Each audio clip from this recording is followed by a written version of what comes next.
کام سے منسلک ہونے والے کسی بھی لیومن ممبر کی جو پہلی جبلت سمجھ میں آتی ہے کہ کسی طرح اس کام سے فرار کا راستہ تلاش کیا جائے، کیونکہ کام کرنے والے افراد عام کی زندگی کے علاوہ کسی اور وجود کا علم نہیں ہوتا۔ دفتر کی عمارت بھی عجیب و غریب ہے، کیونکہ سارا حال خالی اور سفید رنگ کا ہے، بہت ہی کم سے کم ڈیزائن کے ساتھ، جس میں کوئی کھڑکی یا وینٹیلیشن نہیں ہے۔ ایم ڈی آر ڈپارٹمنٹ بنیادی طور پہ ایک بڑا ہال روم ہے، جس کے درمیان میں 4 کیوبیکل ہیں، جس میں 4 میزوں، کمپیوٹرز اور کرسیوں کو الگ کرنے کے قابل پارٹیشنز ہیں۔ کسی بھی محکمے کو کسی دوسرے محکمے کے ساتھ بات چیت کرنے کی اجازت نہیں، یا اس بات کی کم از کم حوصلہ افزائی کی جاتی ہے۔ امپلائیز کو دفتر میں محکموں کی صحیح تعداد کے بارے میں بھی یقین نہیں ہے۔ اس طرح کے خوفناک سیٹ اپ میں امپلائی کے لیے سب سے بڑی اذیت سیورنس کی پالیسی کے تحت بیرونی دنیا کی کوئی یاد رکھنے میں ناکامی ہے۔ وہ دن کے اختتام پر لفٹ سے نکلتے ہی ہوش کھو دیتے ہیں، اور ان کے جسم کے اگلی بار لفٹ میں واپس آتی ان کی یادداشت واپس آ جاتی ہے، اور وہ باہرلی دنیا سے بے خبر ہو جاتے ہیں۔ یاد نہ رکھنے کی صلاحیت باہر والی دنیا میں اتنی تکلیف دہ بات نہیں لگتی جتنی کہ یہ اندر کی دنیا کے لیے، کیونکہ باہر کا سیلف کم از کم ابتدائی طور پر اپنے کام کو جانتا پہچانتا ہے، لیکن کام کرنے والا نفس کسی کے بارے میں قطعی طور پر کچھ نہیں جانتا، اپنی شناخت اور خود کو بہتر جاننے کے لیے متجسس رہتا ہے۔ جب فرار ہونے کی کوشش کی بات آتی ہے تو ہیلی عام کارکنوں سے مختلف نہیں ہے، بلکہ وہ ان سے زیادہ پرعزم ہے۔ لیومن میں اس کے پہلے چند دن صرف اس کوشش میں گزرتے ہیں کہ اس کے باہر کی ذات کو نوکری سے استعفیٰ دینے پر راضی کیا جائے۔ سب سے پہلے وہ لکھے ہوئے نوٹوں کو سمگل کرنے کی کوشش کرتی ہے، پہلے کاغذ پر لکھتی ہے اور پھر اپنی جلد پر۔ وہ لفٹ کے ذریعے اپنی باہرلی شخصیت کے ساتھ بات چیت کرنے کی کوشش کرتی ہے، لیکن لفٹوں میں ایسی ٹیکنالوجی لگائی گئی ہے کہ وہ کسی بھی شکل میں لے جانے والی نوٹس کی شناخت کر سکتی ہے اور فوری طور پر کام کرنا بند کر دیتی ہے۔ اسے فٹ ہونے میں مدد دینے کے لیے دفتر کے پرپیچوٹی ونگ کے دورے پر لے جایا جاتا ہے، لیکن ہیلی اس موقع پر بھی بھاگنے کی کوشش کرتی ہے۔ اب اسے بریک روم کے بارے میں بتایا جاتا ہے، امپلائی کو صدا دینے کے لیے بنائے گئے کمرے، جہاں امپلائیز کو کئی بار معافی کے جملے دہرانے پر مجبور کیا جاتا ہے۔ ان سب مراحل سے گزرنے کے بعد آخر کار وہ انتظامیہ کو مجبور کرنے میں کامیاب ہو جاتی ہے کہ وہ انہیں استعفے کے لیے درخواست دے دے، لیکن اس درخواست کو اس کا آؤٹی ایک ویڈیو پیغام کے ذریعے فوری طور پر مسترد کر دیتا ہے۔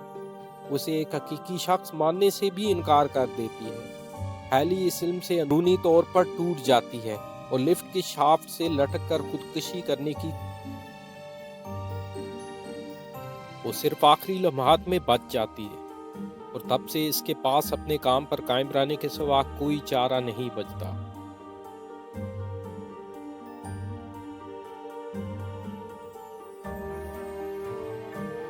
ارونگ شاید ایم ڈی آر کے سب سے طویل عرصے تک خدمات انجام دینے والے رکن ہونے کے ناطے ہر اصول پر پوری طرح عمل کرنا پسند کرتا ہے، اور کمپنی کے بانی کیئر ایگن اور ان کے جانشینوں کی تلاش میں رہتا ہے جو اب بھی کارپوریشن چلا رہے ہیں۔ لیکن ارونگ کے بارے میں عجیب بات یہ ہے کہ وہ اپنی میز پر بیٹھتے ہوئے کبھی کبھی محسوس کرتا ہے کہ وہ چھت سے اور اپنے ساتھیوں کے اندر سے ایک سیاہ تیل نما مایا کو باہر نکلتا دیکھ رہا ہے۔ ایسے ہی ایک تجربے کے بعد اسے ویلنس کے سیشن میں بھیجا جاتا ہے، جس کا انعقاد ایک مخصوص محترمہ کیسی کرتی ہے، جو فطرت کی آوازیں بچاتی ہے اور کارکنوں کو باہر سے ان کی حقیقی سیلف کے بارے میں بہت کم معلومات دیتی ہے۔ یہیں پر ارونگ کی پہلی ملاقات بریڈ جی سے ہوتی ہے، جو آپٹکس اینڈ ڈیزائن ڈپارٹمنٹ کے سربراہ ہیں۔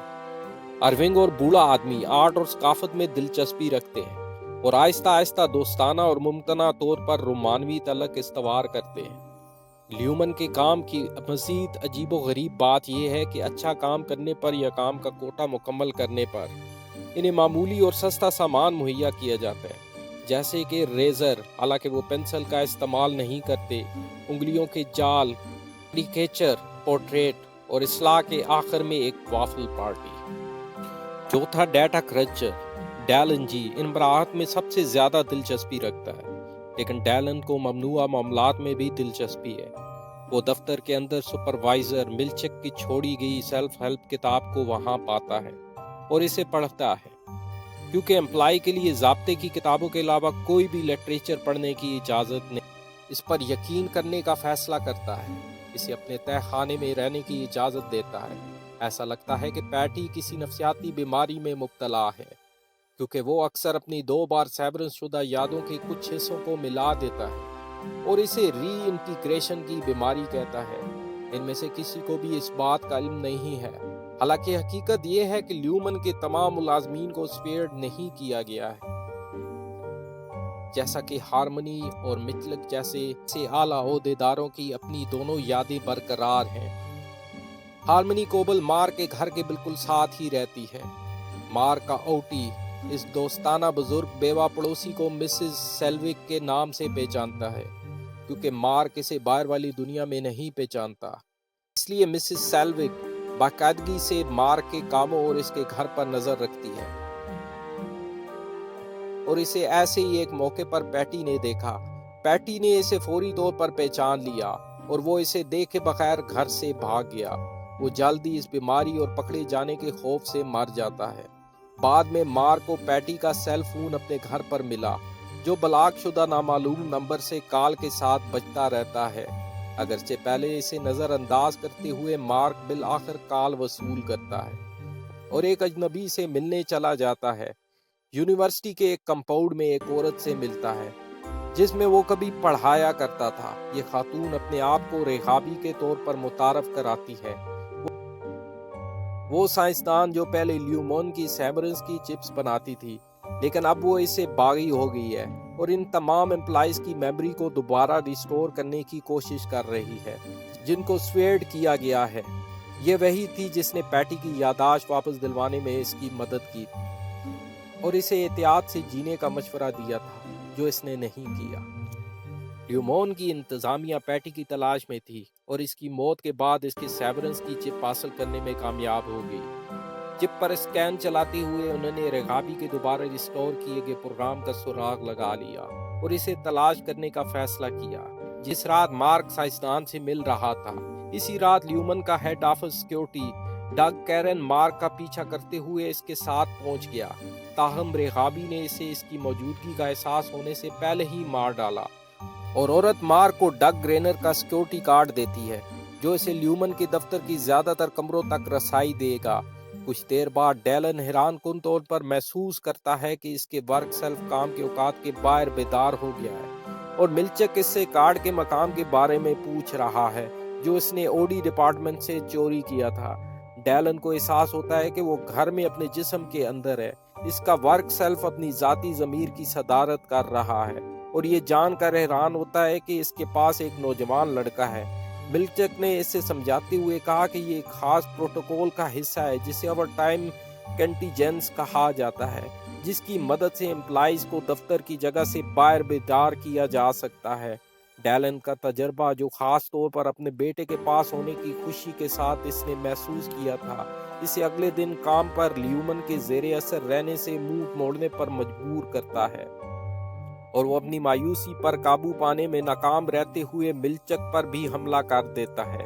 وہ اپنے ساتھی کارکنوں کو اس کے بارے میں بتاتا ہے اور ہیلی آسانی سے اس پروٹوکول کو استعمال کرنے پر راضی ہو جاتی ہے۔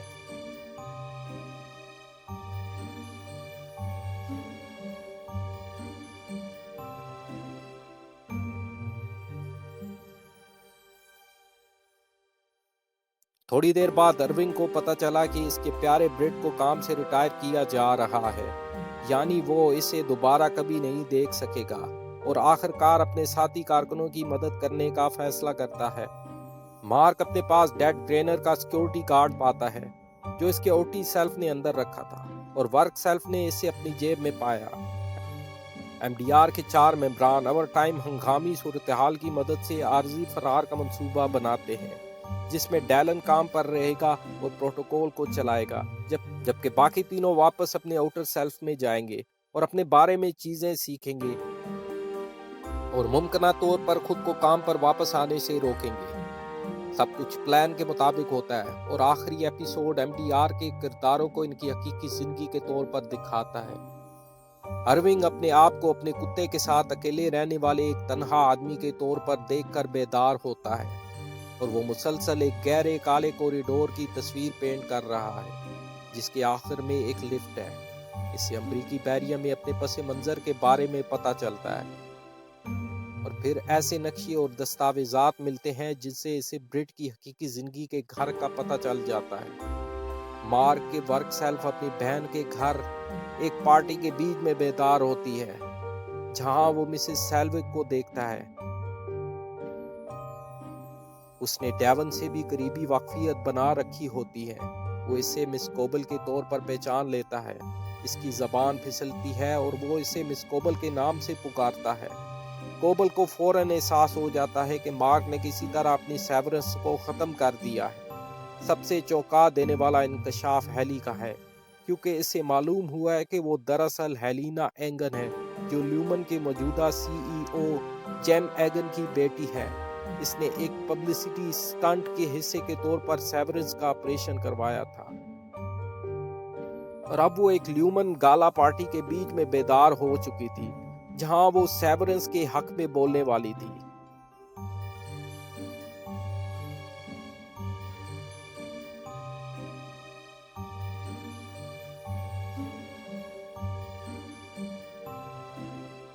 اس سے قبل ہارمنی کوبل کو لیومن بورڈ نے ہیلی کی خودکشی کی کوشش کو اس کے اعلیٰ افسران سے چھپانے کی وجہ سے برطرف کر دیا تھا اور کیر ایگن پر اس کا ایمان بھی ختم ہوتا دکھائی دے رہا تھا۔ لیومن کے بانی کے گھر میں ایک مقدس کپڑے کو اس نے پھاڑ دیا لیکن اس کی جبلت مارک کی حالت کا احساس کرنے کے بعد واپس کک بیک کرتی ہے۔ وہ جلدی سے گالا کی طرف چلی جاتی ہے اور ملچک کو کال کرتی ہے، اسے ہر چیز کے بارے میں بتاتی ہے۔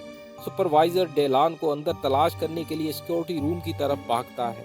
ڈیون کے گھر واپس مارک اپنی بہن کو ہر چیز کے بارے میں بتاتا ہے۔ مردہ بیوی جیما دراصل مس کیسی ہے جو اس کے دفتر میں فلاح و بہبود کی ایڈوائزر ہے۔ جیسے ہی ارونگ بریٹ کے گھر کا سراغ لگاتا ہے اور اسے حقیقی زندگی میں بھی اپنا ساتھ ہی پاتا ہے، وہ اس کے سامنے دروازے پر دعویٰ بولتا ہے اور اونچی آواز میں بریٹ کا نام لیتا ہے۔ ہیلی سٹیج پر اٹھتی ہے اور اسے سیورنس کی حقیقت کے بارے میں راز کھولتی ہے۔ ملچک سیکورٹی روم میں داخل ہوتے ہوئے اوور ٹائم کی ہنگامی صورتحال کو روکنے میں کامیاب ہو جاتا ہے اور یہاں سیورنس سیزن کا اختتام ہوتا ہے۔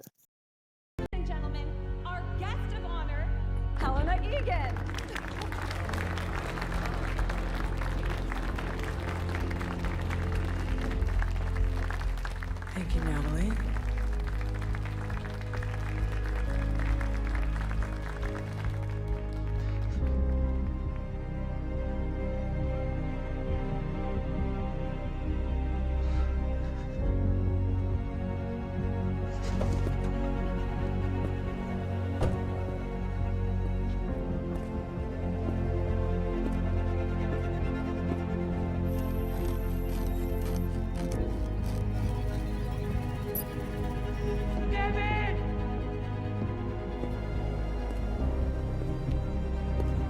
My name is Helly R. I'm an innie. And everything they told you about Severance is a lie. David!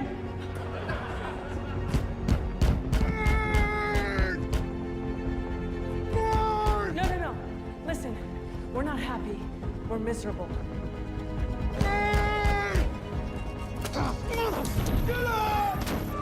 They torture us down there.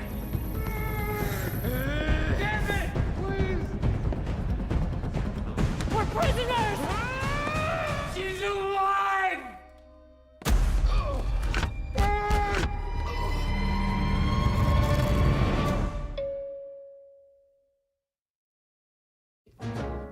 You're sitting there yakking right in my face.